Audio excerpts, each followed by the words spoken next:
ಸಾಗರದ ಅಲೆಗೂ ದಣಿವು ಪರ್ವತಕ್ಕೂ ಬೀಳೋ ಭಯವು ಮಳೆಯ ಹನಿಗೂ ಬಂತು ನೋಡುದ ಶಶಿಗೆ ಕಳಚಿ ಹೋಯಿತು ಖುಷಿಯ ಸ್ನೇಹ ಹಾರಾಡೋ ಮೋಡವಿಂದು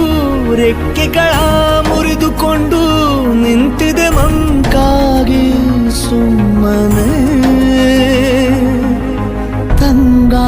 ತಂಗಾಳಿಯಂಗಳವು ದಂಗಾಗಿ ಬೆವರಿರೋ ಸೂಚನೆ ಸಾಗರದ ಅಲೆಗೂ ದಣಿವು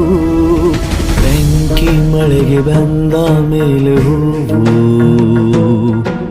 ಹೇಗೆ ತಾನೆ ಕಾಣಬೇಕು ನಗುವು